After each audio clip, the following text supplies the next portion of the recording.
Over the last 3 months, the Samyang 35-150 f2 did replace every single lens of mine for photography, and in this video I'm gonna give you my honest thoughts about the Samyang and if it could be the only lens in your camera backpack too. When we're looking at the build quality of a lens, this lens is built like a tank.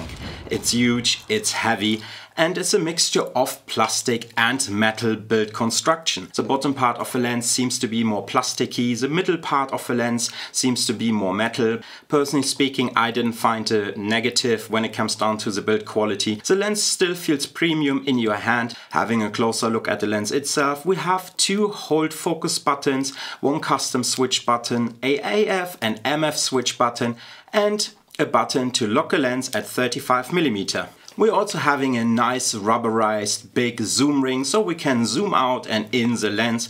I found the throw of the zoom ring itself quite large, so I needed to twist twice to actually reach 150mm, but also the focus ring itself at the front of the lens is quite nice and got a nice smooth turn to it as well. The lens itself is quite heavy as mentioned already, therefore it is quite unbalanced when mounting it to a Sony Alpha 7 Mark IV and quite front heavy as well. So it takes a while to get used to it having a fairly front heavy lens. Having a lock button at 35mm will prevent that the lens will fall out or zoom out when walking around and you're holding a lens downwards. The lens is fairly heavy though the gravity will win and the lens barrel will move out slightly when not locking at 35mm. When looking at the aperture range itself, at 35mm we can shoot at an aperture of f2. At 150mm we still got the aperture available of f2.8. However, there's a little downside to the aperture range and your aperture will closes fairly quick down. As soon as you zoom out to 45mm roughly, you close down to an aperture of f2.2. As soon as you zoom out to 65mm, you close down your aperture automatically already to an aperture of f2.5. And when you reach a 75mm, you close down to the aperture of f2.8 consistently through to 155mm. Of course, no lens is perfect, and this is a little downside to the Samyang 35-150 that the aperture closes this quickly down. However, keeping in mind having the option of shooting f2 at 35mm and at 150mm aperture of f2.8 is still a good range overall speaking. And when we're talking about bokeh with the 35-150, I found the bokeh from a lens quite pleasant to look at. It gives you a nice creamy out of focus background, but also if you got more light in the background it gives you nice bokeh balls, and overall speaking the creaminess of a bokeh blurriness in the background is quite pleasant to look at. When it comes down to manual focus, I found this lens very easy to manual focus. Right now with a nice smooth ring at the front of the lens, it was very easy to hit focus in manual. But also the autofocus performance after upgrading a firmware to the newest firmware from Samyang done a fantastic job. In good light there was barely no noticeable hunting or anything. It straight hit my focus and got in focus what I wanted to get in focus, and I got nice sharp, crisp images. Low light situations, the autofocus was slightly slower than in good light. The Samyang done a fantastic job when it comes down to autofocus. The only time when I had a bit of issues with the Samyang and the eye autofocus system from Sony Alpha 7 Mark IV was as I shot in a studio before Christmas, and we've done some Christmas inspired portraits and covered the face of a model or half of a face from a model with some Christmas parcels or Christmas balls. In this moment, the Samyang didn't want to work really with the Sony Alpha 7 Mark IV eye autofocus together, and I don't know why or what happened in this moment. I had the Sony Alpha 7 Mark IV set up to eye autofocus. Both eyes are available, so the camera could choose which eye to focus on, and the Samyang always focused on the covered eye, so I don't know what happened there.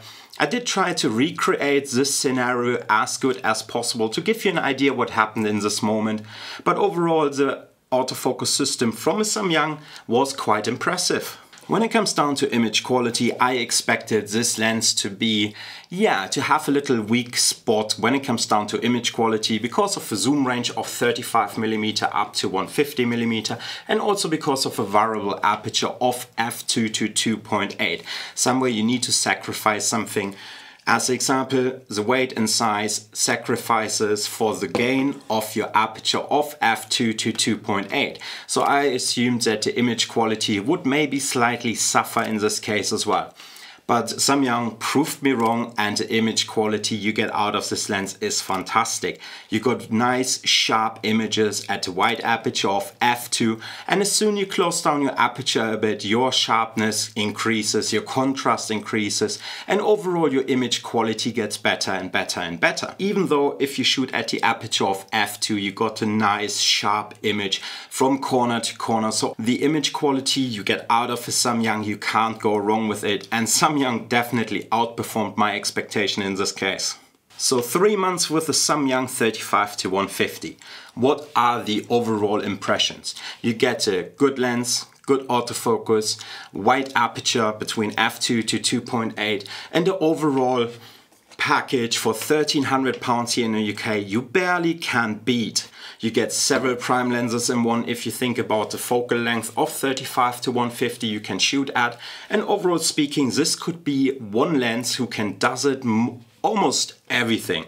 You can shoot nice and wide at 35mm, but also you can zoom into 150mm and get the compression you look for when using, as an example, 135mm or even a 70-200 with the fraction of a cost. Originally £1,300, I actually paid just above £1,000 just before Christmas as a special offer. So overall, this lens outperformed my expectation. Of course, there are a few downsides to it as well, such as like a weight, the unbalanced feeling on a camera. But also sometimes I was a bit worried how strong the alpha mount is, because it is fairly front heavy, the lens, and it isn't a lightweight lens at all. So if you're looking for a lightweight lens, this is not the lens for you. But if you're looking for one lens who can stay on your camera body and pretty much covers most of it, what you want to do, or you're a shooter, you don't know which scenario in, you don't know how much space you got, you do a lot of run and gun shooting, weddings, events, or anything similar, then this lens is definitely a lens to be considered.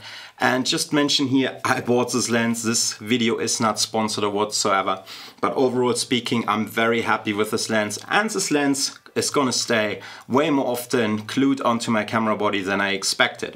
So with that said, guys, I hope you liked this video. I gave you a good insight of a Samyang 35-150, and if you might want to consider one as well. And with that said, take care.